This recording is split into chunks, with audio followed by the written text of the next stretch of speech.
طيب احنا امبارح اتكلمنا على الترند، وده واضح طبعا انه ترند صاعد اهو، الاسعار بتطلع وكل القمم والقيعانه اعلى من بعضها. وهنا بس حصل كوريكشن كبير شويه، السهم طلع. طيب احنا عايز افسر لك حتى ليه بقول لك جوه الجلسه اثناء اليوم مهما حصل ما تغيرش قرارك. القرار هو اللي انت خدته قبل الجلسه ما تبتدي. ليه بقى؟ ده مثلا رسم بياني خطي. احنا عندنا 3 انواع من الرسوم البيانيه، هو في اشكال كتيره جدا.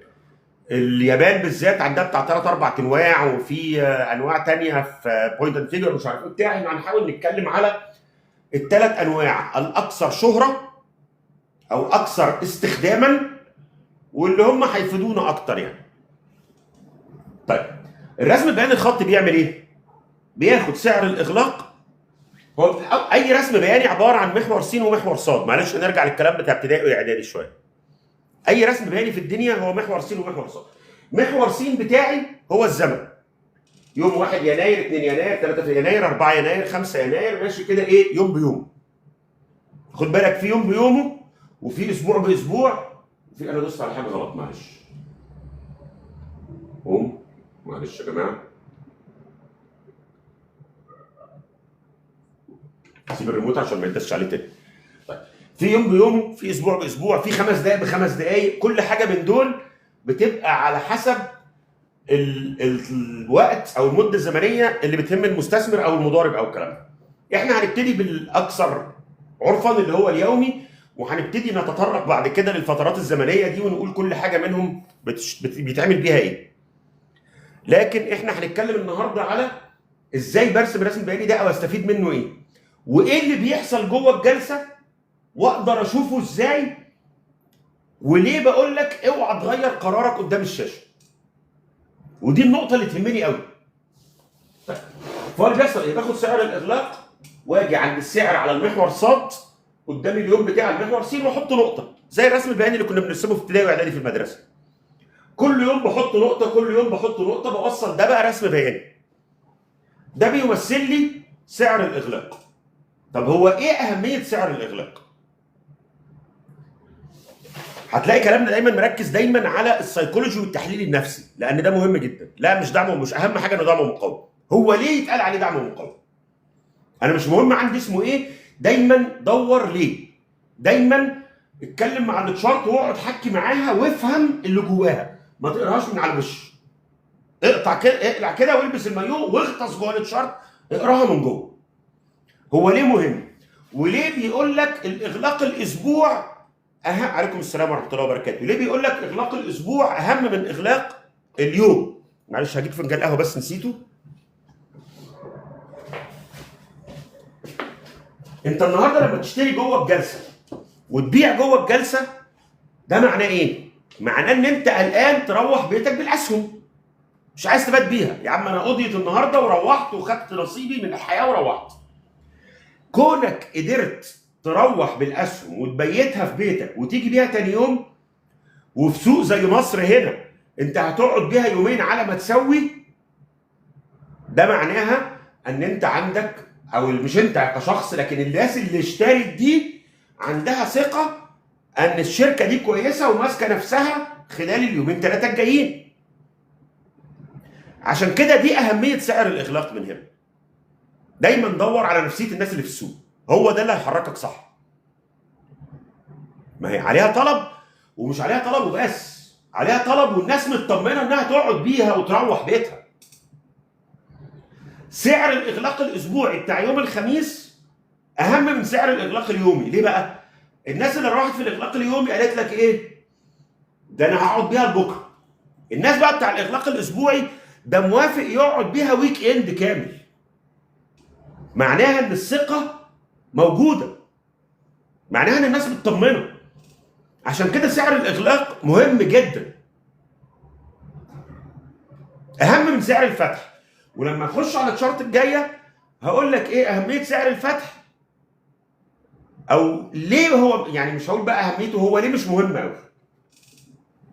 ده اول حاجه اللي هو الرسم الخطي، لاين تشارت او رسم بياني خطي للاسعار. خلينا البار الاول وبعدين نرجع للشروط.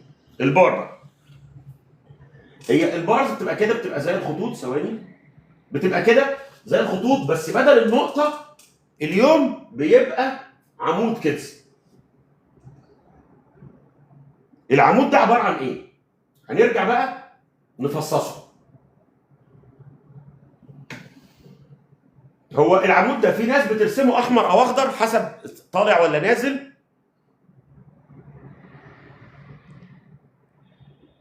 مين كابتن محمد عايز يخش جست ليه؟ احنا بنشرح موضوع، مش هنعرف ندخل حد جست يعني. حضرتك اكتب لي اللي انت عايز تقوله وانا هقوله بس عشان ما نقطعش الشرح بعد اذنك كابتن محمد لو سمحت. طيب، فاحنا هنحط دايما في ناس بترسمه في بعض المواقع، هتلاقي بترسمه اخضر للي طالع واحمر للي نازل، وفي ناس السيوله لسه هنتكلم على اخر قعده النهارده، هنتكلم على السيوله. وفي ناس بترسمه كله اسود، هي مش هتفرق. انا المهم عندي عايز افهم العمود ده ايه وايه الشرطتين الصغيرين دول. العمود ده هو عباره عن اقل سعر حصل النهارده واعلى سعر حصل النهارده. طبعا بيبقى فيه المحور اللي تحت، ودي قدام اليوم بتاعها، ودي قدام السعر على الاسعار هنا. فانا برسم هنا اقل سعر واعلى سعر. يعني في الرسم البياني الخطي انا شفت نقطه بس اللي هي ايه؟ الاسعار قفلت عليها. تمام؟ لكن هنا انا ابتديت اشوف ايه اللي حصل جوه اليوم. شفت اقل سعر واعلى سعر. وهنا برضو سواء خضراء او حمراء، هو دايما اللي تحت اكيد اقل سعر واللي فوق اعلى سعر. ما هو عمره القليل ما هيبقى في الرسم البياني فوق.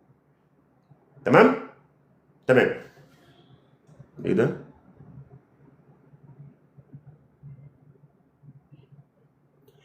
بص حضرتك، لو نصيحه يا كابتن محمد، ابعت على الرسائل بتاع الصفحه. انا والله واسال الناس كل يوم، ببعت ردود لكل الناس اللي سالت على اي حاجه، وكده كده بكره مفيش بورصه.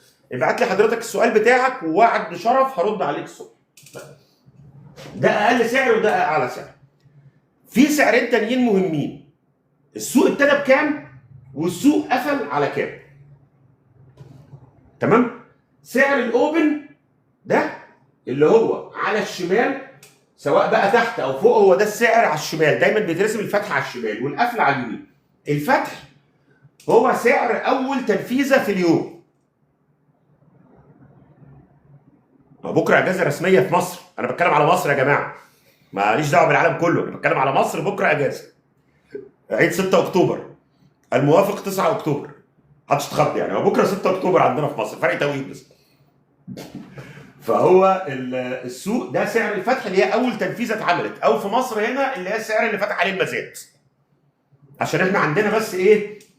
الفتحه غريبه والقفله اغرب. بس هو في الاسواق كلها بتبقى اول تنفيذه ابتدى عليها السوق. اهميتها في ايه؟ هي بتبقى اهميتها في حاجه واحده بس، هي بتبقى تفريغ لمشاعر الناس اللي جايه الصبح. الناس جايه الصبح، نزل امبارح خبر مثلا المغرب كده او بالليل، ده الشركه الفلانيه مضت عقد مشروع جديد. الشركه دي البنك لا قدر الله حجز عليها عشان عليها ديون. رئيس مجلس الاداره بتاع الشركه دي حصل له مش عارف ايه وحادثه، والشركه ممكن مجلس الاداره يتهز على ما يشوف رئيس مجلس اداره جديد. ده الشركه اعلنت الميزانيه امبارح بالليل وطلعت كسبانه جامد جدا. فالناس بتيجي في اول الجلسه الصبح مشحونه بهذه المشاعر اللي حصلت امبارح، فبيفتح السعر عليها. انا اللي يهمني بقى بعد ما الناس دخلت فضت شحنه العواطف دي، ايه اللي حصل؟ ما هو شحنه العواطف دي هتستمر قد ايه؟ 10 دقايق، ربع ساعه، نص ساعه، لكن بقيه الوقت العقل بقى هيبتدي يخش شويه. فاحنا هنسيبنا من شويه الهرتله اللي حصلت في الاول بتاع العواطف دي، ويهمني العقل لما دخل قال ايه. تمام؟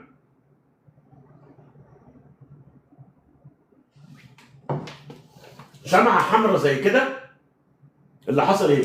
السعر الفتح فوق، السعر طلع شويه. اول ما السعر طلع شويه ايه؟ قابله البياع دب دب دب دب دب دب دب، نزله لحد اللو تحت اللي هو اقل سعر حصل. جه في الاخر جه شويه مشتري ضعيف كده حنين يعني، طلع بيه حته لكن قفل تحت الاوبن وبفرق كبير. فنقدر نقول ان الشمعه دي هي شمعه سلبيه. للناس اللي بتقرا في مجال البورصه او البار ده اسمه بيرش داي.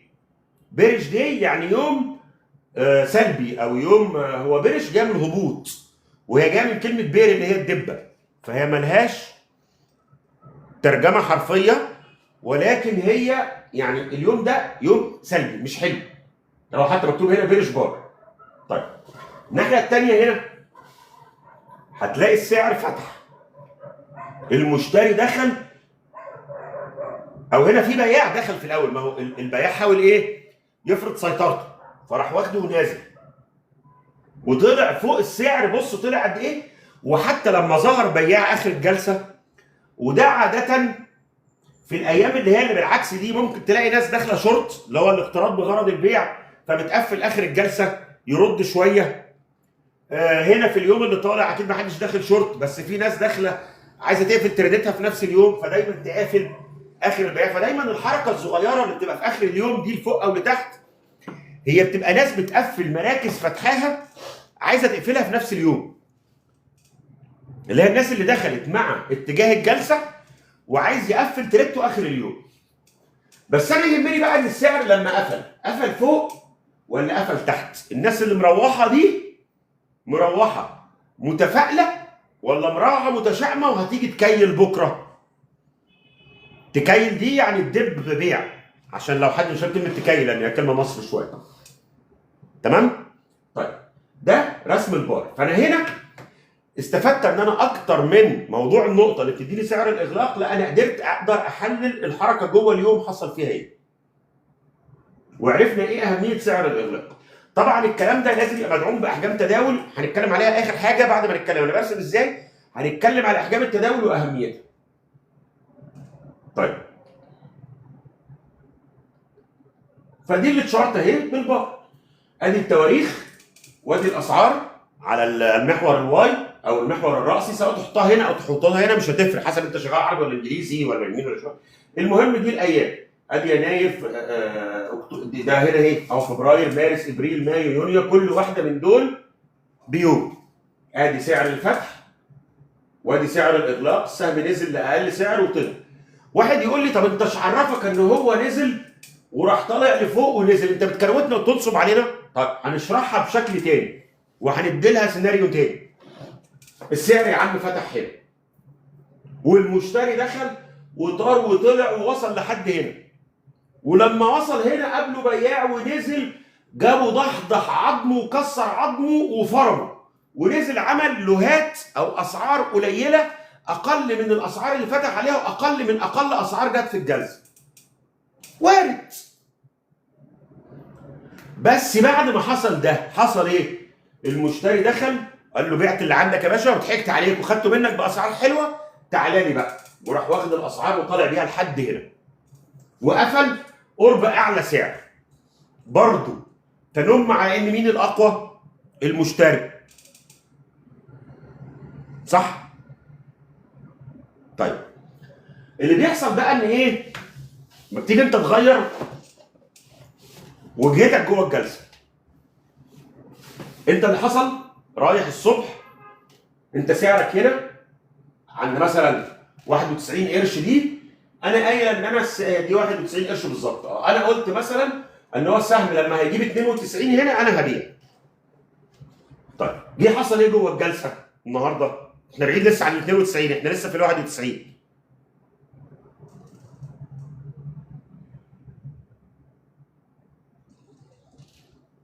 استراتيجي فوتوس. لا بص بقى الموضوع ده كده هنتوه الناس، ابعتهولي على الخاص وارد عليك فيه عشان ما نتوهش الناس بس، ومش عايزين نخش في حاجات تقيله كده واحنا لسه بنقول بسم الله الرحمن الرحيم مع الناس. طيب فاللي بيحصل هنا ايه؟ انت جيت الجلسه الصبح وعندك خبر مثلا ان الدنيا حلوه وجميله ومتفائل ولسه قاعد بالسهم اسبوع ولا اتنين، لما يجي لي السعر اللي في دماغي هبيعه. جه السهم فتح هنا وراح طاير طالع. انت طبعا عمال تسقف، ايه انا بكسب السهم بيطلع، شفت المشتري، انا صح انا صح. هنتكلم لسه الشموع ما دخلنالهاش، لسه الشموع اللي اتشرط السلايد الجاي هنتكلم على الشموع، فما تنطش بس يا استاذي، انا جاي لها حالا يا استاذ درويش. طيب ايه انا صح انا صح انا صح وايه وطلع فوق. هوب كده جه في نص الجلسه ظهر بياع وقال لك ايه الاسعار طلعت لي اديله. السعر ابتدى ينزل من هنا لهنا. انت شفت يا معلم السعر بيتكحرت ورحت داخل مدي امر البيع ورامي اسهمك كلها. وبتحصل وبتتخض ومحدش يقول ما بيحصلش، بيحصل وهتتسرع وهتروح رامي الاسهم. هوب نزلنا لحد هنا، البياع اللي كان جوه السهم خلص ومشي، المشتري ضحك عليه وخد منه باسعار تحت وراح جاري فوق وقافل فوق. هتروح حالتك النفسيه عامله ازاي؟ ولا طايق نفسك ولا طايق عيالك ولا طايق تخش البيت ومتعصب على الكل. فعشان كده ما تغيرش قرارك قدام شاشه. اكبر قرارات خطا هي اللي بتتاخد وانت قاعد قدام الشاشه. القرار ده تاخده وانت قاعد في السرير بتبص على الاسعار وبتفكر ورايق وفي ايدك كوبايه شاي او فنجان قهوه ومروق الاناني ساعه عصاري. اوعى انت وانت قدام الشاشه انت واحد من الكراود اللي في السوق، انت ما بتفكرش بدماغك، انت بتفكر بدماغ الكراود. يعني بتفكر انت جزء من مجموع الناس اللي بتحرك الاسعار. اللي بيتصرف ده مش انت، ده واحد تاني انت ما تعرفوش. والله اللي بياخد القرار فعلا يا استاذ كابتن احمد، اللي بياخد القرار ده واحد تاني انت ما تعرفوش. القرار يؤخذ في البيت ساعه رواقه وانت قاعد مروق كده في العصاري في البلكونه بتشرب كوبايه شاي، قاعد في التكييف وفي ايدك فنجان قهوه ومريح ومأنتخ وعارف تفكر برواقه. ما تاخدش القرار ابدا قدام شاشه. تمام؟ طيب واحد تاني بقى عايز ايه؟ هو عارف ان السهم وحش وبينزل ومستني نقطه بس هو في اب ترند، فقال لك ايه انا لما ينزل عند نقطه حلوه هشتري. هنيجي على اليوم ده وده اللي بيحصل. هو السهم بقى له مثلا ايه 5 ايام بيطلع وهو بره السوق، اعصابه تلفت لان هو مستني ان السهم ينزل يعمل كوريكشن ويبتدي يطلع. لان على فكره الاثنين بار دول لما نيجي نتكلم على النماذج بتاعت المدى القصير، لا احنا بنتكلم عام دلوقتي، لسه ما دخلناش على الفريمات يا استاذ حسام، الفريمات لسه كمان شويه. لا احنا ما بنتكلمش على حاجه معينه، هي التحليل الفني سواء فوركس سواء بورصه يا استاذ كابتن محمد في اي حاجه هو نفس التحليل واحد. فاحنا لسه بنتكلم على التحليل. التطبيق لما افهم العلم الاول اطبقه. يعني ما ينفعش واحد في كليه الطب هاجي اقول له الراجل ده رجله مكسوره جبسها له، لازم الاول افهمه العظم بتاع الرجل ده متركب ازاي والمفصل بيشتغل ازاي والعظمه فيها ايه والعضلات والكلام ده. وبعد لا ده مش شرح الشموع، لسه البارز. الشموع الجاي. الفوركس فيه شقين اتكلمنا فيه قبل كده، في حقيقي وفي كونتراكت فور ديفرنس، ده مش حقيقي، ده بيبقى رهانات على الاسعار. طيب فهو بقى ايه بعد ال5 ايام دول جه السوق فتح هنا وراح السوق نازل متكحرت. فهو قال لك حلو، ابتدى يحصل التصحيح اهو اللي هشتري فيه. ما احنا اتكلمنا في الاتجاهات امبارح، احنا امبارح اتكلمنا يعني ايه اب ترند ويعني ايه داون ترند ويعني ايه اتجاه عرضي. وبعد كده ابتديت افهمهم بقى ان ايه نفصفص الاتجاه كده عشان نبتدي نتكلم على الفريمات الزمنيه. طيب دلوقتي شايف الاسعار مثلا ممكن جدا في سيناريو يكون المشتري دخل في وسط الجلسه، ما هو الناس برضو خد بالك متفائله ان بقى لها 5 ايام السهم بيطلع. فالناس لما لقت الاسعار نزلت قالت لك حلو، ده انا جبت اللو بتاع امبارح اللي ما شفتوش، ما انا كنت عايز اشتري امبارح بال 92 دي وما لحقتش اشتري وجالي الصبح فتح لي على 92 ونص. لا 99% من الناس بتخسر، هي النسبة الحقيقية 80 أو حاجة و80% من الناس بتخسر عشان الكلام اللي أنا عمال أحذر منه ده. الكلام اللي بحذر منه ان انت بتغير كلامك جوه الجلسه، ان انت بتبقى رايح حاطط استراتيجيه وتغيرها، ان انت بتبقى شاري السهم عشان حاجه معينه وبتعمل غيرها. ولو شفت الفيديو اللي انا منزله النهارده على المحطه على القناه هقول لك السوق بيفرم الناس لان هم اللي بيخونوا نفسهم، مش السوق هو اللي غلط. كل واحد بيخون نفسه فعلا لما بيغير قراره. طيب فاللي بيحصل هنا ان هو المشتري لقى السعر ب 92 قال لك هوب يلا نزق، دخل اشترى. ممكن يكون السعر طلع هنا عن سعر الفتح قرب من اعلى سعر جابه، ممكن اي حاجه. انت بقى قاعد وشفت السعر بيجري هتروح قايل ايه؟ ده التصحيح خلص يلا نشتري. والله العظيم ده اللي بيحصل، وانا بكلمكم عن رؤى عيني، مش بحط سيناريوهات تخيليه. الكلام ده انا شفته بعيني على مدار سنين. انا قعدت في المجال ده بتداول سنين، وكنت بشتغل مستشار فني لشركات سمسرة كتير، وهتقدروا تشوفوا فيديوهات التحليل بتاعتي على القناه بس الخاصه مش بتاعت القهوه على اليوتيوب. يعني انتوا لو كتبتوا عبد الرحمن لبيب بالانجليزي على اليوتيوب هتقدروا تشوفوا الشانل بتاعتي وفيديوهات ليا ايام ما كنت بطلع في التلفزيون وكنت بحلل الاسهم والحاجات والاقتصاد والكلام ده. وهتلاقوا تحليلات في قنوات عربي وقنوات اجنبيه كمان بالانجليزي. كان على نايل تي في كنا بنطلع نتكلم في الاقتصاد بالانجليزي، وكان على اون وعلى CNBC وعلى محطات كتير جدا. فانا بكلمكم على ما كانت تراه عيني، مش بحط افتراضات وحكاوي خالص. هو السهم اول ما ابتدي يرد رده كده في وسط الجلسه، التصحيح خلص اشتري. لا انا ما بديش توصيات، هو لو حد عنده مشكله وعايز ياخد رايي ممكن اديله رايي، لكن انا ما بديش توصيات طبعا واتحمل مسؤوليتها عامه كده. طيب والافضل على فكره من التوصيات ان انت تتعلم علشان تاخد قرارك بنفسك، ما تعتمدش على حد.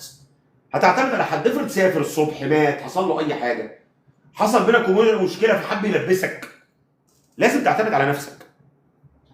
فاللي بيحصل ايه؟ هو دخل اشترى دب نزل بيه السعر ل 91 ونص، من 92 ونص ل 91 ونص، عشان هو فرحان ان التصحيح خلص اشترى. هو لو كان صبر لاخر اليوم وروح وقاعد كده بكوبايه الشاي او بوق القهوه اللي انا هاخده ده، يلا القهوه خلصت، وبص على المنظر ده كده، مستحيل كان هيشتري، مستحيل. بس انا عارف السحر بتاع جرية الشاشه، واي حد بورصجي قاعد قدام شاشه تداول فاهم الكلمه دي قوي. جرية الشاشه، جرية الشاشه دي بتجنن الناس، والله بتجنن الناس. ارجوكوا محدش يتغر بيها، دي اكبر خداع. هو مش نصب يا جدعان، هو في مشتري بجد، بس المشتري ده قوي ولا ضعيف انت مش هتعرف الا لما تروح وتبص وانت هادي. لا انا ما تقلقش انا هادي، انا بس بنفعل بطبيعتي كده، انفعالي شويه وانا بشرح. هقول لك انا جرية الشاشه اللي بيحصل ايه؟ انت بتبقى قدامك شاشه عروض وطلبات، هحاول اجهز لكم سكرين شوت ليها بكره عشان اوريها لكم. بيبقى قدامك العروض والطلبات بتاعت الاسهم، بيبقى في شاشه ثانيه كده مربع بتحصل لك فيها التنفيذات، اللي هو السهم الفلاني نفذ اسهم قد كده بسعر قد كده، ودي عماله تجري. الناس بقى تشوف مثلا سهم شركه عم احمد، وهوب بقى دخل مشتري راح ايه بقى جري جري جري شراء 2000 سهم 3000 سهم 500 سهم 10000 سهم مش عارف ايه.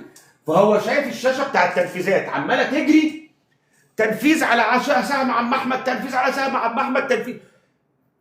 هو بقى بيشوف الجري ده والشراء الكتير ده، دماغه بتروح منه وبيروح مشتري. فدي الجاريه اللي هي التنفيذات الكتير اللي ورا بعض دي، والله بتلحس دماغ اللي قاعد.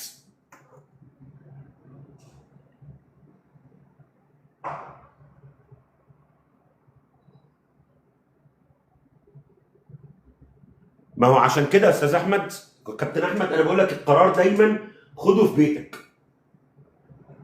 ولو انت مش مضارب داي باي داي ما تفتحش الشاشه. والله العظيم نصيحه لوجه الله، لو انت من الناس اللي بتقعد في الاسهم بشهرين 3 4 6 الكلام ده، مش بتبيع كل يوم وتشتري كل يومين، وده اكبر غلط على فكره. الناس اللي بتضارب دي وتشتري يوم ويومين، هو انت بتنفع شركه السمسره لكن انت بتكسب؟ لا، انت بتدفع عمولات، وشركه السمسره انت عميل كبير جدا عند شركه السمسره، هي فرحانه بيك، وممكن لو انت محفظتك كبيره تجيب لك تريدر مخصوص وتحط لك شاشه مخصوص وتروقك وتعمل لك شاي وقهوه وتظبطك. اول ما هتخسر وتداولاتك هتقل هتلاقي المعامله على الوش التاني. والله العظيم انا بتكلم حق الله.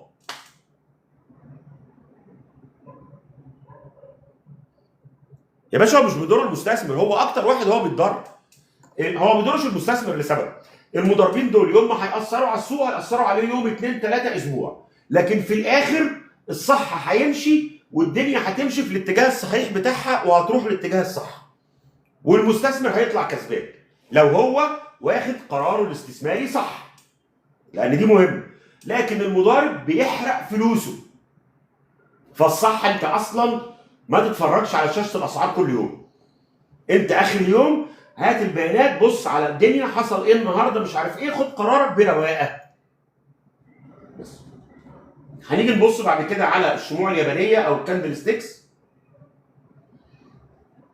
هي بتبقى كده، هنبص عليها بس الاول برضو بالتفصيل.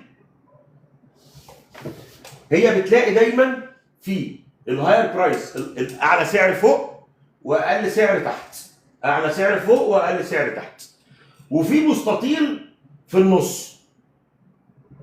المستطيل ده هو بيبقى حدوده سعر الفتح وسعر الاغلاق. لو السهم فاتح فوق وقافل تحت يعني يوم سلبي، بتبقى الشمعه سودة اسود ومنيل.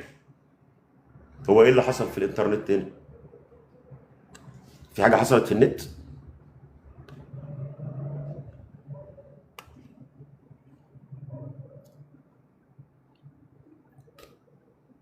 لا مفيش حاجه حصلت في النت. ماشي، يوم اسود ومنيل اهو، استغفر الله العظيم، يعني لا تسبوا الظهر، لكن هي بتبقى سودة معناها ان اليوم ده يوم سلبي سيء. ليه؟ سعر الفتح فوق وسعر الاغلاق تحت.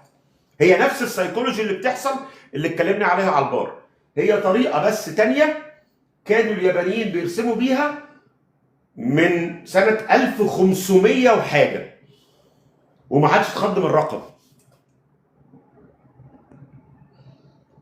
تمام. لا هو كان طالع بس كده نوتيفيكيشن في التيك توك والله رديت على السؤال بتاع محلل ولا متداول ده كتير قوي يا جماعه. ببعت لي ارد عليك عشان ما اقطعش الناس بقى. فالسعر بقى هنا لو الفتح تحت والاغلاق فوق بتبقى الشمعه بيضاء ومنوره ومزهزهه كده. فانت لما بتيجي تبص، في ناس بقى بترسم الشمعه دي خضراء والشمعه دي حمراء، ولكن الرسم الاصلي بتاع اليابانيين هو الابيض والاسود ده. اليابانيين هو اول من اخترع اسواق المال، لانهم كانوا بيستعملوا الرسومات بتاعت الشموع اليابانيه دي في القرن ال16 سنه 1500 وحاجه في مضاربات الرز. كان عندهم مضاربات على الرز من القرن ال16، والعالم كان يعوم في ميه البطيخ. الغرب اكتشف الشموع اليابانيه دي، وان اليابانيين عندهم علم ليهم لوحدهم كده شغالين بيه، وعندهم مؤشرات فنيه بتاعتهم، وعندهم دنيا تانية خالص بتاعتهم في 1900 حاجه و70 في القرن العشرين، بعد 400 سنه من شغلهم. الناس دي قافله على نفسها وعايشه في كوكب اليابان لوحديها خالص. يعني متخيلين القرن ال16 كانوا بيعملوا مضاربات وبورصه على الرز من 1500. تمام؟ طيب هي نفس التكنيك، وبيفتح وبيقفل وبيطلع لاعلى سعر واقل سعر. هم دول بيبقوا ايه؟ شرطين، اللي هو ديل الشمعه وراس الشمعه وكده، اللي هو بس ايه؟ بيوصل سعر الاغلاق وسعر الفتح. في طريقه ثانيه للشموع ان هو بتدخن بقى وترفع حسب الفوليوم، بس دي مش مهمه لان احنا بنحب الفوليوم نشوفه لوحده كده. دي الطريقه الكلاسيك العاديه بتاعت الشموع بتاعت اليابانيين. هنشوف التشارت بتاعت السعر اهي، هي نفس طريقه الرسم بتاعتنا. هتبص على شمعه زي دي هتلاقي الشرطه فوق، مش عارف هي باينه ولا لا، بس ممكن اقرب لكم الشاشه شويه. شمعه زي دي هتلاقي الخط فوق مفيش راس فوق او مفيش شرطه فوق. ليه؟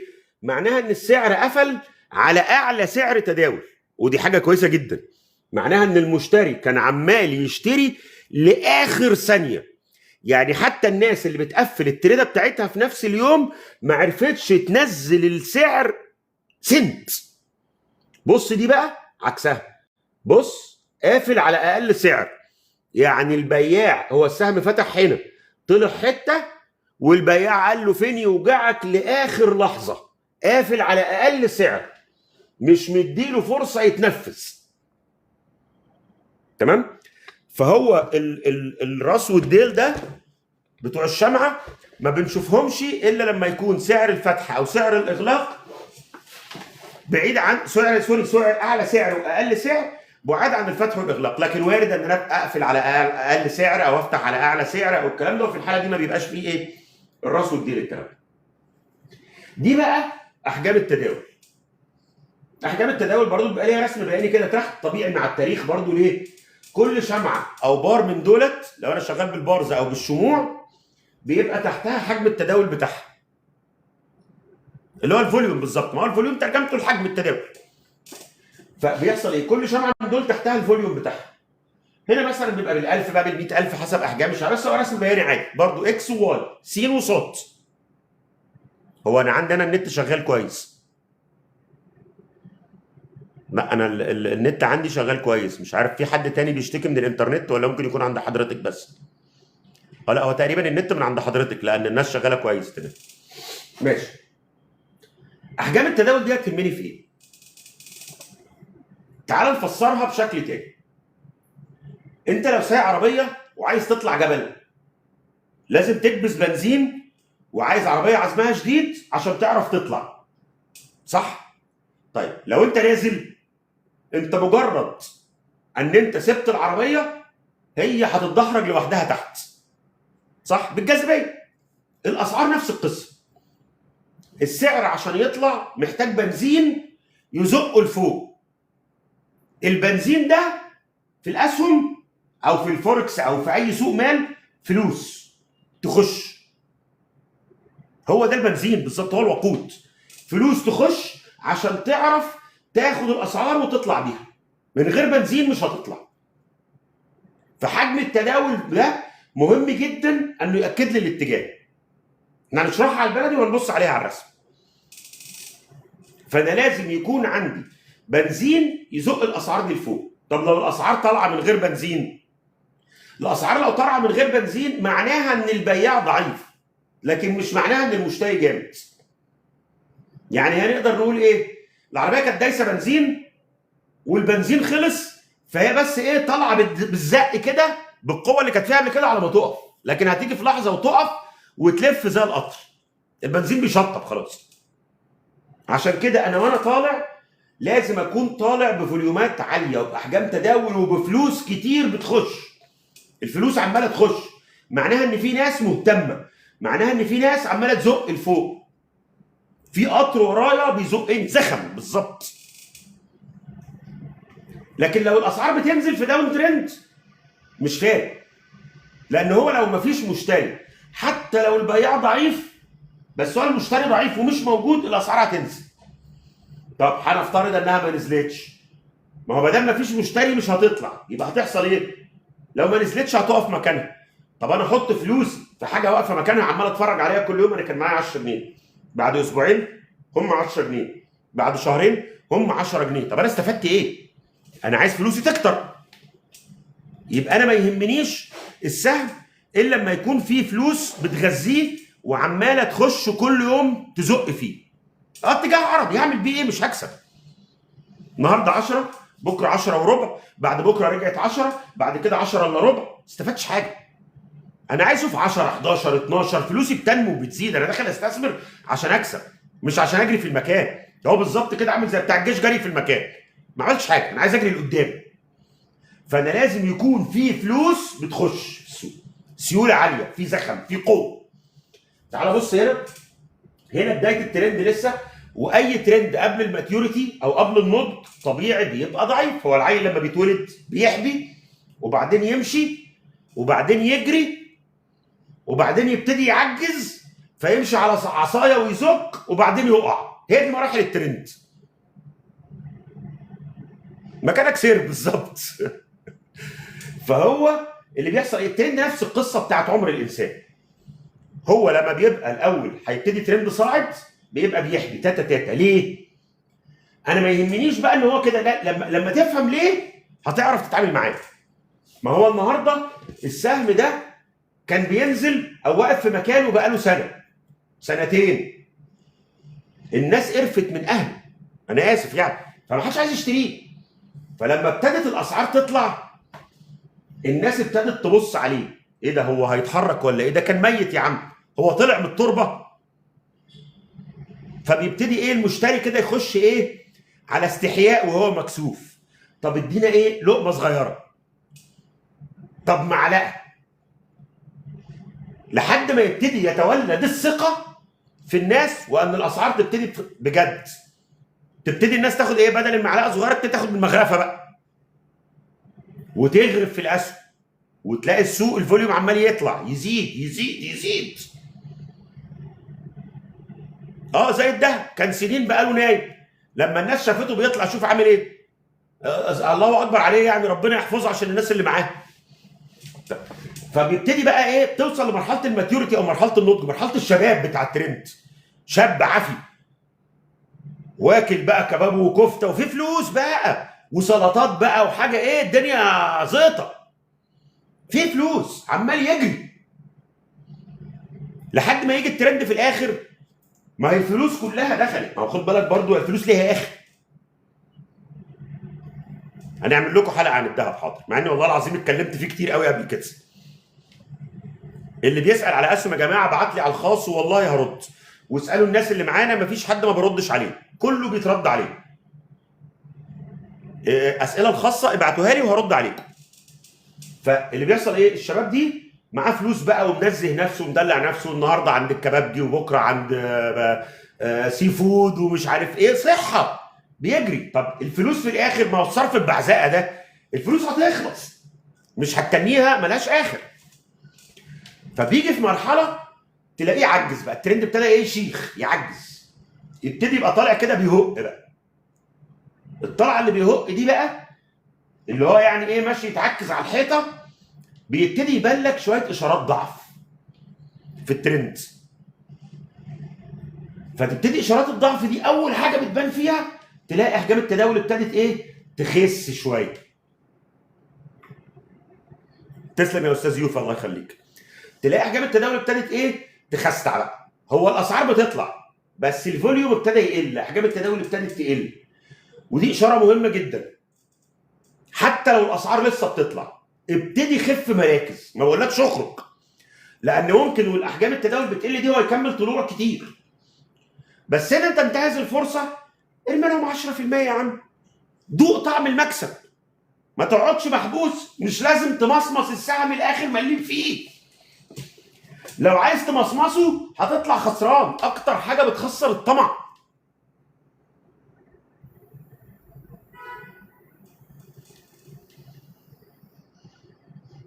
طيب هقول لك حاجه، بلاش النهارده عشان انا مش بجهز حاجه، بكره مش هخش في موضوع جديد، بكره هجهز لكم امثله لحاجات حقيقيه سواء هي اسهم فوركس مش عارف الكلام ده، ونبتدي نطبق عليها موضوع الترند والرسم البياني والفوليومات اللي اتكلمنا عليها النهارده. اعتقد ده هيبقى مفيد للكل وحلو وفكره كويسه جدا. بكره هناخدها امثله تطبيقيه عمليه على الشرح اللي شرحناه اليومين ثلاثه اللي فاتوا.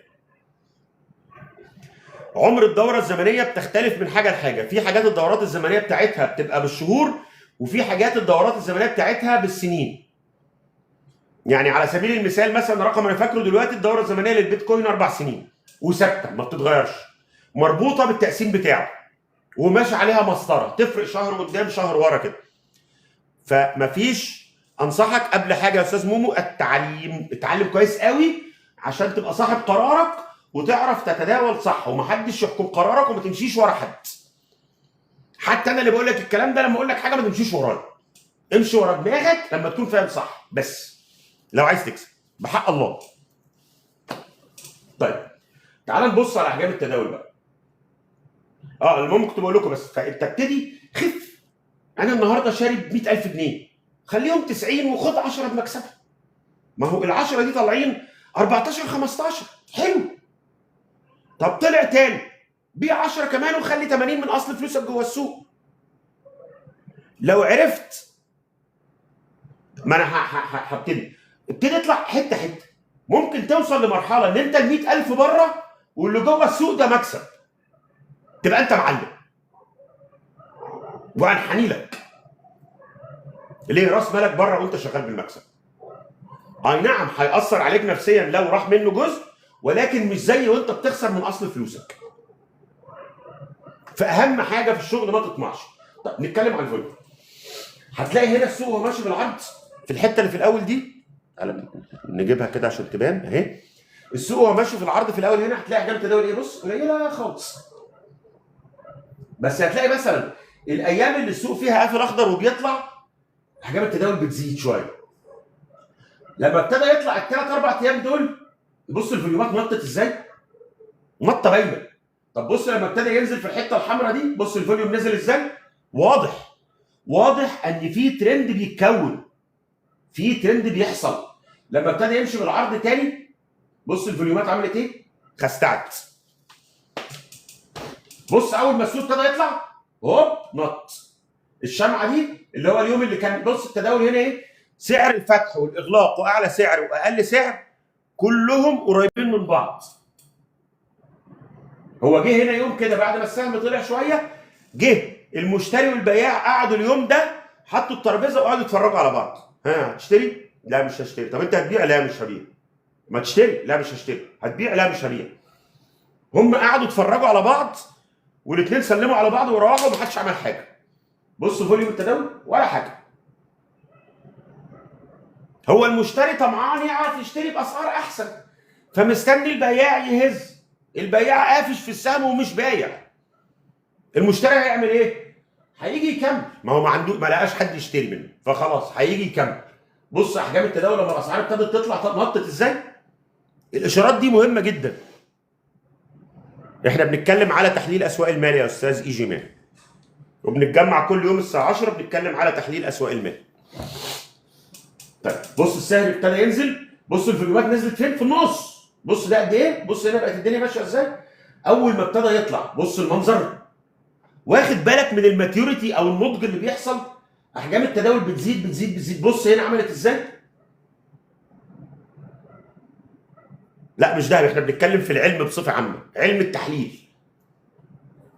طيب بص لما حصل تصحيح هنا، بص الدنيا وقعت ازاي في الاحجام. وما تقارنيش ان هنا احجام التداول قد هنا، لا ما هو ده كان بدايه ترند. انا بقارن بالمنطقه اللي انا فيها. السهم وصل لفين؟ ما ينفعش واحد عنده 30 سنه اقارن اداؤه وهو عنده 5 سنين خالص. انا بقارن بالفئه العمريه اللي وصل لها. هو النهارده في مرحله الشباب، اقارن بمنطقه الشباب، ما اروحش لما كان عيل صغير واقول ما هو. لا الفوليوم بيسبق، وهوريك دلوقتي حالا الجمله الجايه. بص بقى هنا السهم ابتدى يطلع تاني. بص احجام التداول رجعت زي المرحله اللي قبلها تقريبا في نفس الرينج ده، لكن ما جابتش ده. مع ان السهم بيطلع وكاسرين القمه دي، يعني المشتري جامد ولسه بيجيب اسعار جديده وبيقدر يتغلب على البياع، والبياع اللي كان هنا في الحته دي وظهر ونزل السعر كل ده، لما وصل هنا قعد عنده 3 4 ايام لكن قدر يعديه وياخده ويمشي. بس حصل ايه؟ احجام التداول قلت عن المرحله اللي بعدها. هنا انا دخلت اخش في مرحله الشيخوخه بتاع الترند. الترند ابتدى يعجز. افهم بقى هنا. تبص انت تبص على الشارت اب ترند زي الفل، احتفاظ. بص تحت بقى اول علامات الضعف.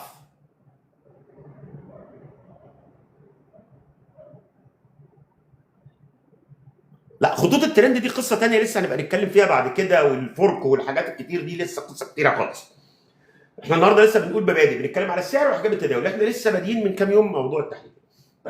هنا دي كده بيقول لك ان الترند ما عجزش، لسه ما اتدفنش، لسه ما ماتش، ولكن ابتدت تظهر عليه امراض الشيخوخه، يعني عنده شويه ضغط مثلا او كوليسترول عالي شويه، لكن هو لسه ماشي وحلو بصحته. فانا بقى ما تقلش عليه، ما ركزش معاه خلاص بقى، يعني خلاص يعني ما ابتديش اخش اشتري كسر مقاومه زي دي او كسر قمه زي دي، او ان السعر طلع فوقها ما اخشش اشتري انا هنا. السعر بيطلع وانا في اب ترند، وما اعرفش ممكن يطلع اصلا اللي هو ب 24 ده ممكن يروح 30 و35، ما حدش يعرف. 58 ايه 58 مش فيش هنا 58، مش عارف تتكلموا على ايه، مش مشكله. ممكن يطلع ويكمل طلوع. انا مش بدور على ان انا اخد كل جنيه في السوق، لان مفيش حد في الدنيا يقدر ياخد جنيه في السوق، كل جنيه في السوق. تمام؟ اعتى مضاربين واعتى مستثمرين واكبر صناديق استثمار بتخسر. وارن بافيت بجلاله قدره ساعات بيخسر. محدش يعرف يطلع جنيه في السوق، كل جنيه في السوق قصدي. فخلاص انا شايف هنا الطلوع، هنا ابتدى الراجل ده ابتدى يعجز. ابعد عنه، شوف غيره يا اخي. مفيش حاجه دلوقتي، استنى وخلي فلوسك في جيبك. بالعكس، ده وهو طالع هنا انا ببتدي ايه؟ انقط اللي معايا، اسرسب حته بحته. انا مش بتكلم على سهم معين، احنا بنشرح اساليب التعامل مع السوق وازاي احلل السوق وازاي افهمه. ابتدي اسرسب شويه شويه وابتدي اخف مراكزي. ما تركزش بقى انه طالع، ما ترجعش تقول لك يا ريتني كنت اشتريت ب 24 ده بقى ب 30. لا، ولا هو اخر سهم، ولا هي اخر صفقه، ولا البورصه هتقفل. والفوليوم دايما، انا ما قلتش انه عجز، انا قلت ابتدى يعجز. انا احجام التداول دي اشاره انه ابتدى يعجز. وقلت لك ان ممكن من ال 24 دي تشوفه ب 30 وب 35 وب 40، لانه هو ممكن يبقى ابتدى يعجز مثلا وهو عنده 60 سنه، مش ممكن يعيش لل 100، ما هو وارد. بس هل مجهوده وهو عنده 70 سنه وعايش زي مجهوده وهو عنده 25 سنه؟ اكيد لا. بص الطلعه دي مزيكا، بص الطلعه دي، بص لو خدت خط هنا، بص زاويه ميله عامله ازاي. بص طلع المسافه دي من 10 ل 24، يعني عامل 240% في كام يوم؟ 1 2 3 4 5 6 7 8 9 10 ايام. 10 ايام طلع من 10 جنيه ل 24 جنيه.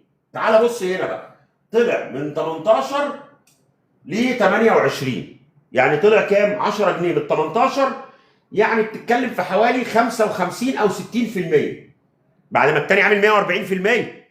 عملها في كام يوم بقى؟ دي 50، ده اقل.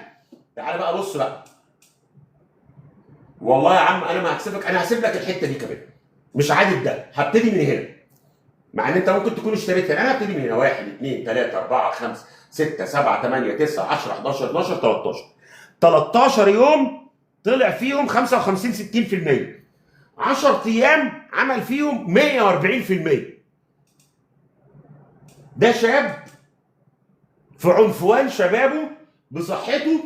الفوليوم بيقول لي ان الراجل ده طور لسه خارج من الجيم. ده بيقول لي ان الراجل ده صحته، ما بقولش انه مات ولا عجز، صحته ابتدت تخستع شويه. صحته ما بقتش زي زمان. ممكن يعيش لما يبقى عنده 100 سنه، وارد، بس هيبقى ماشي عصايه، هيبقى بيزك، هيبقى عظمه مكسح شويه، هيبقى عايز حبايه الضغط الصبح، غير الشاب العنيف الجامد اللي دب. ما يا باشا انا ما قلتلكش ان الترند قلب، ولا قلت ان هو في داون ترند، ولا قلت اي حاجه. يعني انت حضرتك استاذ حسام، انت بتقولني كلام انا والله ما قلته. انا ولا قلت كسر قاع، ولا قلت انه بقى داون ترند. انا قلت ان هو لسه في اب ترند، وانه السهم كويس، وان السهم هيطلع لسه وممكن يروح ل 40 جنيه. انا بقول اداء السهم ضعف في الاب ترند. العزم قل، ايوه، بس فما تخشش بقى انت جوه وكسبان تمام. اخش ليه؟ ما اشوف حاجه جامده تكسبني بسرعه. ده لسه اصلا احنا قدام شويه هناخد مؤشر بيقيس لك اداء الاسهم قصاد بعضها واخش في ده ولا في ده. يعني ده في اب ترند وده في اب ترند والاثنين بيطلعوا، طب اشتري ده ولا ده؟ في مؤشرات بمعادلات بتقول لك ده اداء احسن من ده. فانا دلوقتي بتكلم على نفس السهم، هو الراجل عايش وبصحته وبيتنفس وقلبه بيدق وكل حاجه وجميل وبينزل وبيروح الشغل كل يوم، بس اداؤه في العمل واداؤه في الحياه ابتدى يقل. عمر البني ادم زي عمر السهم. ما احنا قلنا هنا كان بيبي وبيحبي، هل هو هنا مش ده مش اب ترند؟ ما هو اب ترند وكاسر وبيعمل قيمه على قيعان قاعد، ما بقولش لا، بس انا هنا بتعامل مع الناس اللي بتقعد معانا مش بطريقه الحفظ. يعني ايه اب ترند؟ هاير هايز اند هاير لوز. يعني ايه داون ترند؟ لور لوز اند لور هايز. الفوليوم بيؤكد الصعود ولا يؤكد النزول. الدعم هي منطقه ارتداد السهم، القمه هي منطقه جني الارباح ويبتدي الاسعار تنزل من عندها. لا، احنا طريقتنا هنا مع بعض ان احنا بنشرح ايه الموضوع اللي بيحصل، ليه القمه بقت قمه وليه بقت مقاومه وليه القاع بقى دعم، عشان ظهر ايه وحصل ايه. احنا بنشرح ازاي تفهم التشارت مش ازاي تحفظ المصطلحات وتطبقها. بنحاول نبسط الدنيا. انا عايزك مش تبص على تشارت هاير هايز ولا لو اب ترند كسر مقاومه خش اشتري، لا، انا عايزك تبقى فاهم هو ايه اللي بيحصل، عشان بناء عليها لما تاخد القرار تبقى واخده عن اقتناع وعن صح. وزي ما اكدت القرار تاخده في بيتك مش قدام الشاشه ومش في الجلسه. ماشي؟ ننقل بقى هناك كده نقفل قعده النهارده، نروح هناك كده مع بعض.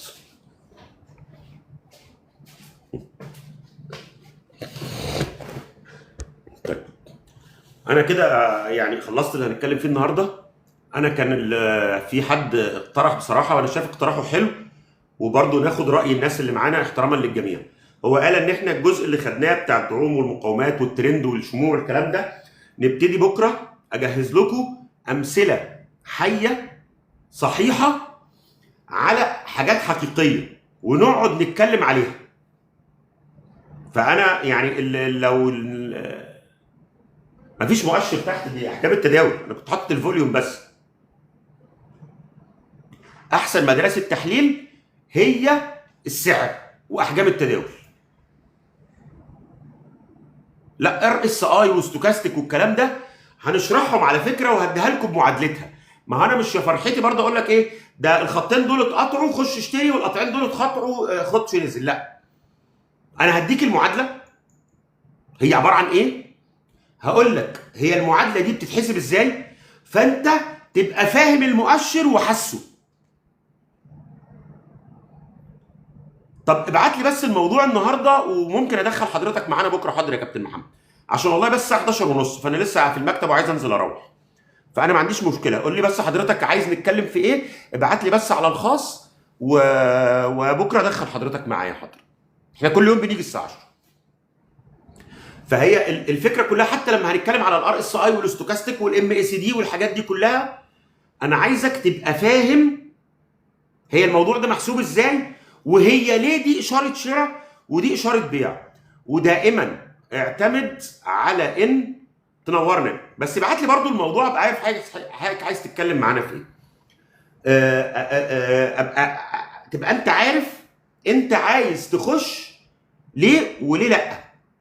ودايما تعامل مع المؤشرات الفنيه سواء هي مومنتم ار اس اي الاي دي اكس بتاع المؤشر الاصلي، يعني اي مؤشر من دول تعامل معاه على ان هو اداه مساعده، هو مش هو اللي هتاخد عليه القرار.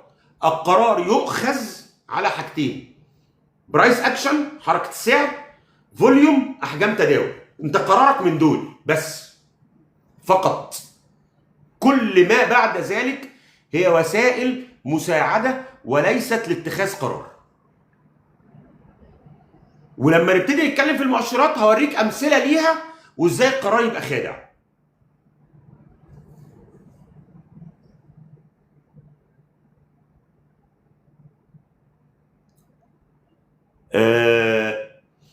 الام اس هقول لك المعلومه دي بس مش عايز ادخل الناس في حاجات تتوهها. الام اس دي ترند اوسيليتور او مؤشر بتاع ترند. الار اس اي والستوكاستيك هي مؤشرات تنفع في الاتجاه العرضي وممكن تديك اشارات كويسه في الاتجاه العرضي افضل من الترند.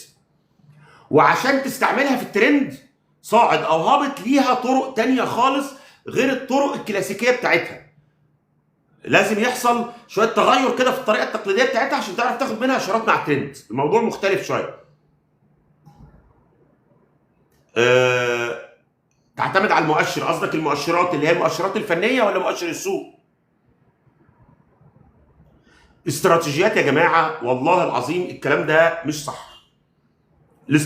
المؤشرات الفنيه بتبقى وسائل مساعده وليست اساس، هي وسائل مساعده. فيبوناتشي بنستخدمه لتحديد مستهدفات وليس فيبوناتشي ده بيقيس لك نسب. ليه؟ معروف احصائيا ان الاسعار لما بتصحح بتنزل قد كده، لما يكون الترند قوي فبتنزل نسبه قد كده، ولما بتطلع ممكن تروح للحته الفلانيه. فهو باخد منه مستهدفات في التصحيح ومستهدفات في الاب ترند، ولكن ليس مؤشر بيع وشراء. ده الفيبوناتشي باشا. حتى الفيبوناتشي اي حاجه والله العظيم وسائل مساعده. الشراء والبيع على الاسعار واحجام التداول بس. عاوز اشتري استثماري في ايه؟ ما هو انت يعني هشتري وخلاص، ما انا لازم ابقى عارف هو هشتري في ايه.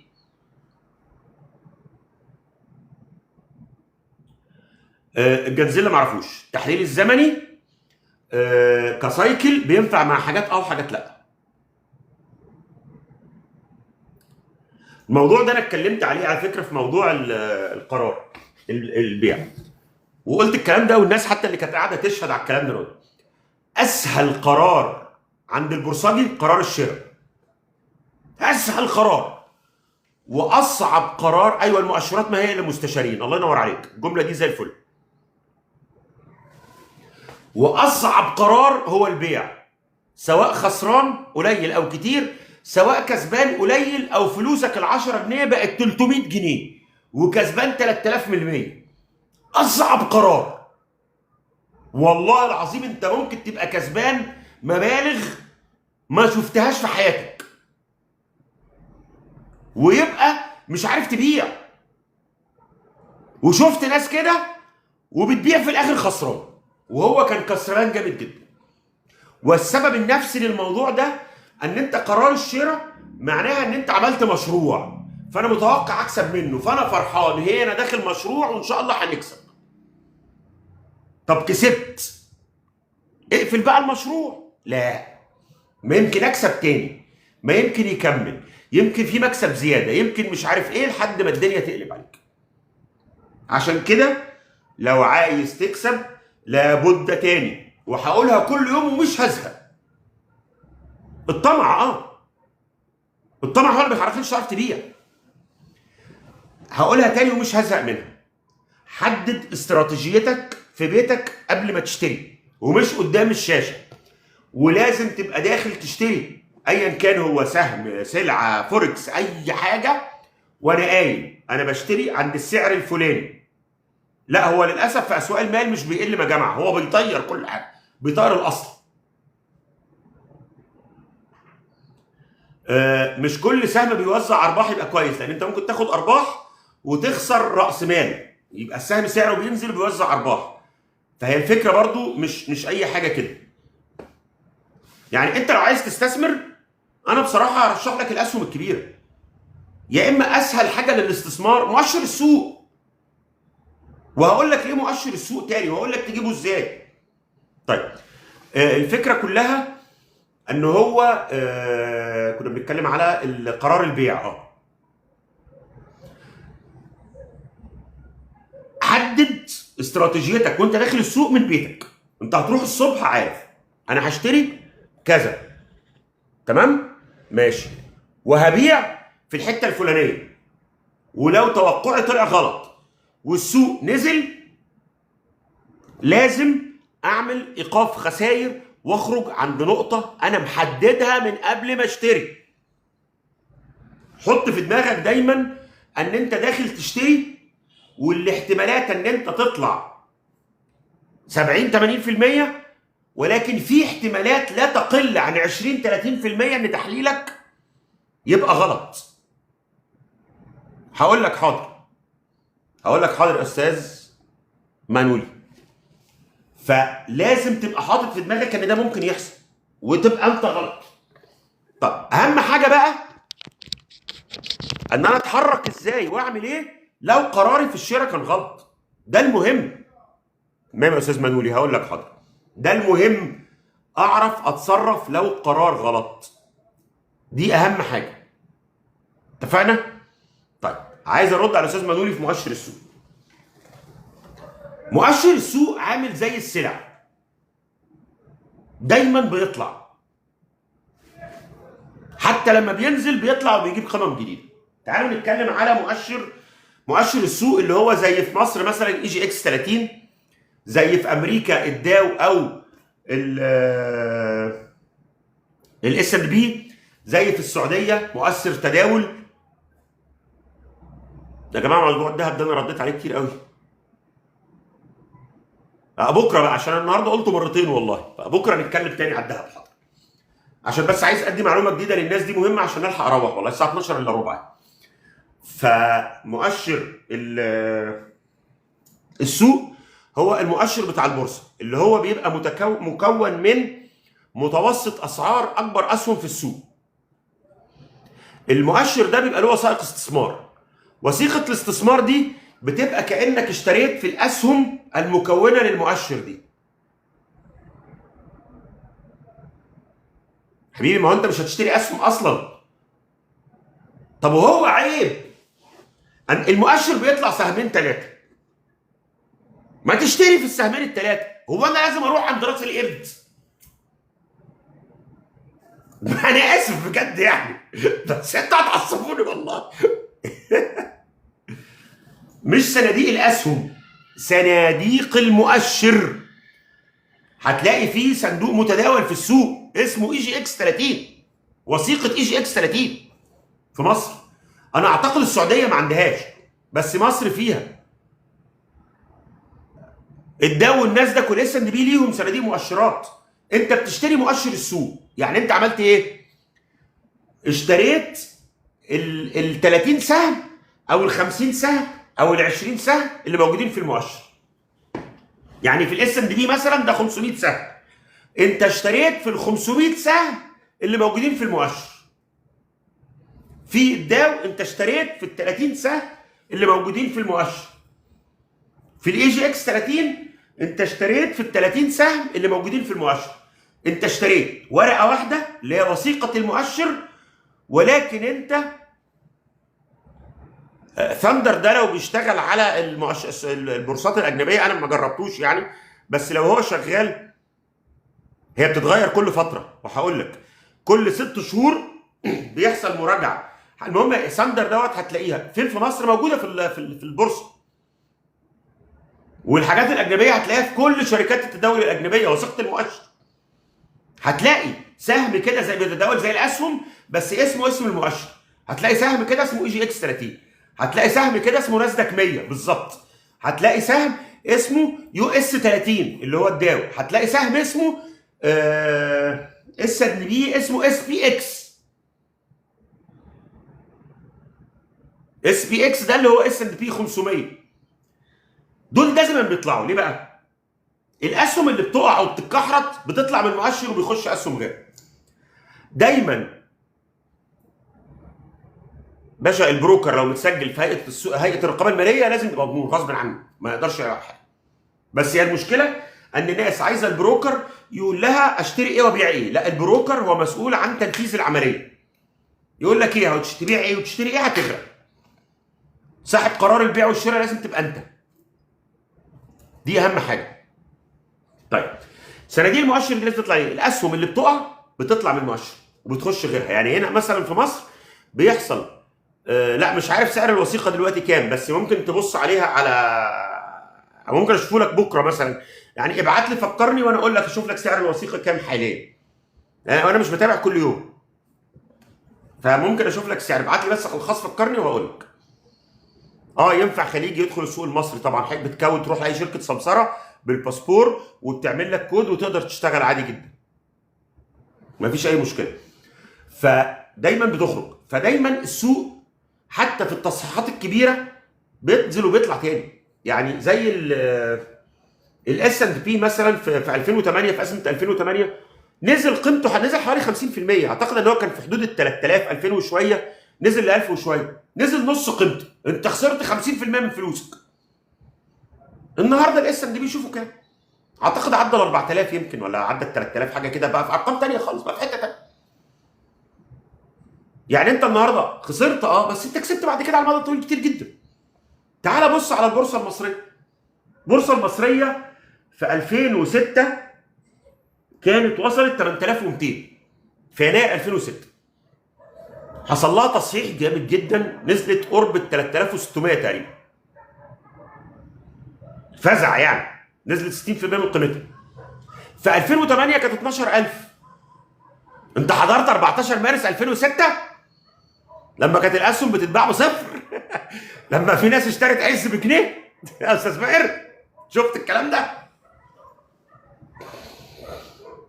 كان خراب بيوت. بس المؤشر النهارده كام؟ طلع بقول لك في 2008 ل 12000، نزل في اواخر 2008 ل 3400. ايه اللي حصل؟ ما بيحصلش تصحيح كبير في الربع الاخير، عاده ما بيحصلش. عاده التصحيحات بتبقى تنتظرها كده بعد اسبوع من يناير، تبتدي بقى بعد اسبوع اسبوعين اواخر يناير في الحتت دي. طب ما هو من 2019 سوق امريكا شغال كويس. المهم بقول لك في نزل ل 3400، طلع بعدها ل 5.5 6 حاجه كده في 2009. طبعا برضه نتائج وحشه، ونزل تاني زار ال 3400 ايام الثوره في 2010، وبقى رايح في الحته بتاعت 3400 5000 دي عمر. النهارده المؤشر كام؟ حاجه و30000. عشان كده بقول لك المؤشر مش راضي يرد على ايه حضرتك. انا ما شفتش سؤالك والله يا استاذ يو.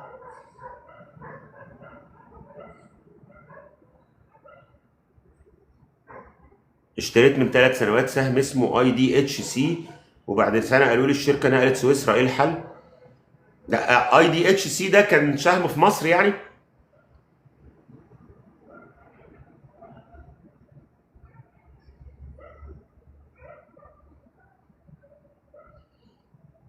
طيب عشان ما انساش والله، ابعت لي رساله هشوف لك ايه الموضوع وارد على حضرتك. ابعت لي بس رساله على الخاص والله وهرد عليك حاضر بكره.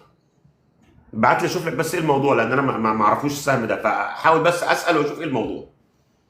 مش اسال، انا هدور يعني على الانترنت واشوف قصته وحكايته ايه وارد عليك فيها. US 500 ما هو ده الاس اند بي.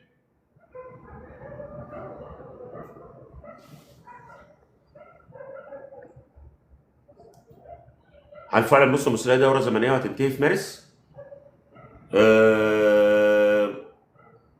الدوره الزمنيه برضو هي احد الوسائل المساعده للتحليل وليست يؤخذ عليها قرار. هي وسيله مساعده.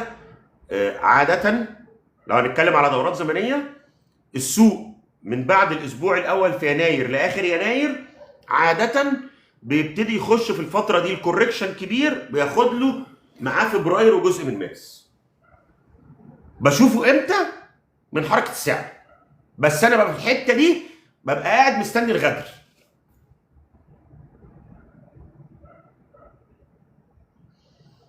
ما هي ان انت قراراتك تبقى دارسها كويس وما تغيرهاش. 10% في الشهر ده كتير جدا.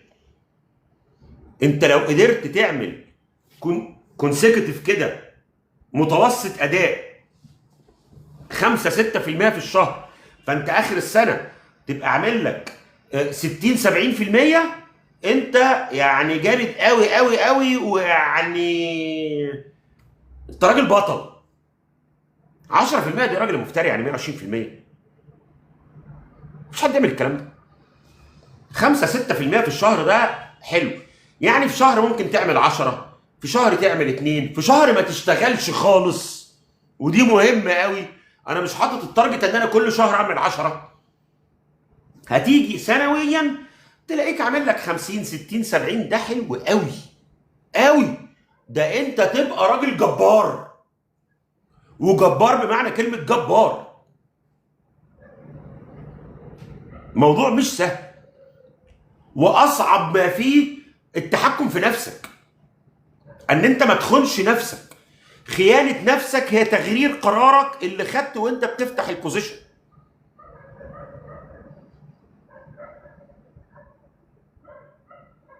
ما فيش حاجه اسمها كده يا استاذ خالد، انا مختلف معاك. مفيش حاجه اسمها ما بتمشيش بالتحليل كلها عصابات. التحليل هو بيقرا اللي في السوق ايه عشان تتعامل معاه. فهو لو في عصابات، هو التحليل بيقول لك العصابه دي بتعمل ايه، فبتركب معاها العربيه عشان تنزل، ما تركب معاهم وتنزل معاهم. ودايما هتركب بعدهم وتنزل يا قبلهم يا بعديهم بحته، انت مش هتعرف تنزل معاهم. ممكن تتوقع من حاجه هم هينزلوا فين فتلحق تنط قبلهم. ممكن في مرحله يخدعوك وينزلوا قبلك فتنزل بعدهم.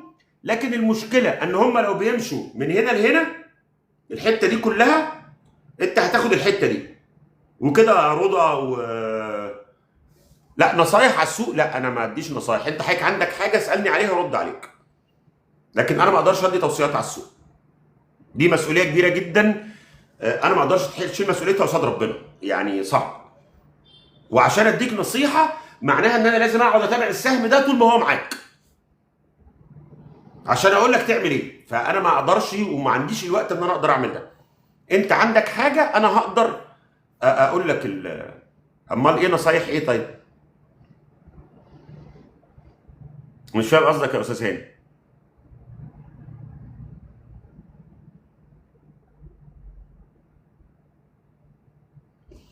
عايز تعمل تحليل فني تابع معانا، دي حاجه. الحاجه الثانيه الجمعيه المصريه للمحللين الفنيين، اكتب هذه الجمله في جوجل هيطلع لك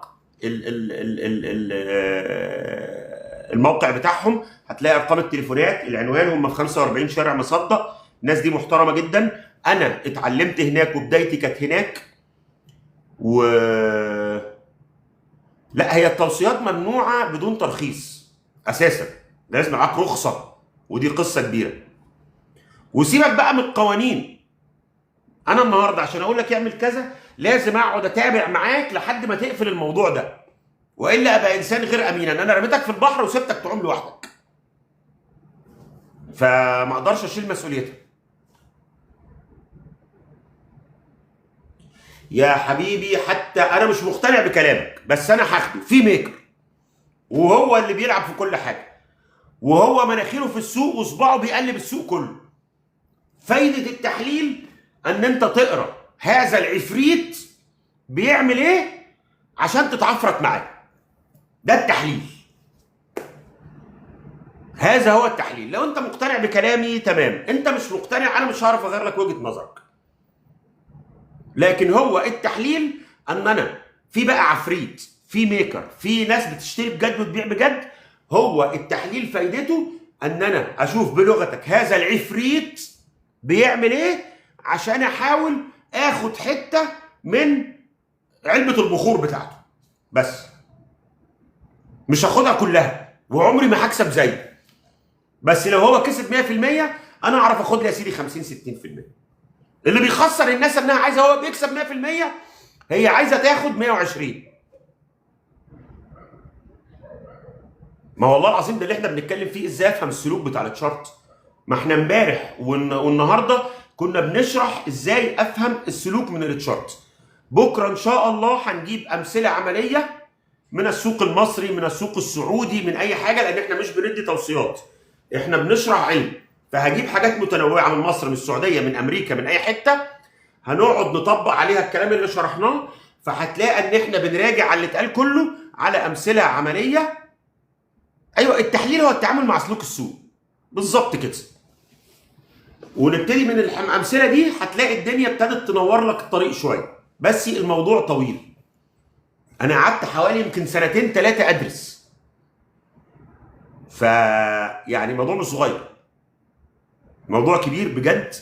والاستثمار عشان فلوسك تستاهل انك تتعب عشانها عشان ما تضيعهاش. مساء النور يا فندم. طبعا يا باشا، حتى اللي بيشتغل مالي وفاندمنتال بس لازم يبص على التشارت عشان يعرف بيشتغل ايه، بيشتري فين. وهقول لك حاجه لا يعلنها بعض المحللين الماليين. صناديق الاستثمار اللي بتطلع اصعب ماركت امريكا. ده قلالات الادب، ده خلاط، ده بيحطك في الخلاط ويشغله على اخر سرعه. ده اصعب ماركت. طبعا الاصعب منه الفوركس، بس لو بتتكلم على البورصات امريكا. ده قلالات الادب، قلالات الادب. تعالى انفجر. لو سؤال خاص ابعتهولي على الخاص وهرد عليه.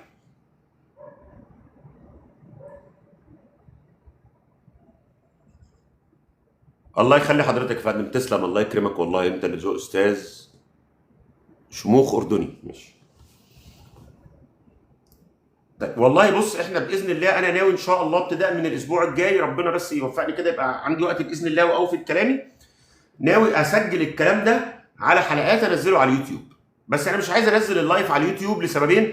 اولا هنا الشاشه بالطول، هناك بالعرض. هنا ساعات بنقعد ندردش ونخرج من الموضوع. انا عايز اللي انزله على اليوتيوب تبقى يعني محاضره قيمه كده الناس تقدر تستفيد بيها. طبعا هو السعر والحجم هم الاساس، بس هنبتدي برضو نخش نشوف الوسائل المساعده قد تفيد حد، لكن هو الاساس هو السعر والحجم. وبرضو اللي له اي سؤال يبعته، ويعني اعتقد الناس شايفه انا برد عليها كلها والله. حتى يمكن النهارده رديت متاخر سنه مثلا على الساعه 5 6، بس كنت في مشوار في مدينتي في شغل وكده، فيعني ايه برد على كله كل يوم وما بقيتش حاجه ان شاء الله. وبعتذر لو حد ما شفتش رسالته في الزحمه ياكد عليا يبعتها تاني، هرد والله العظيم ما بنسى حد. تمام. الساعه 12 بقى عايز اروح، ونلتقي بكره ان شاء الله الساعه 10. وزي ما اتفقنا هحضر لكم بكره ان شاء الله امثله عمليه نتكلم عليها ونطبق اللي احنا قلنا عليه النهارده. يلا تصبحوا على خير جميعا، ونشوفكم بكره ان شاء الله. مع السلامه.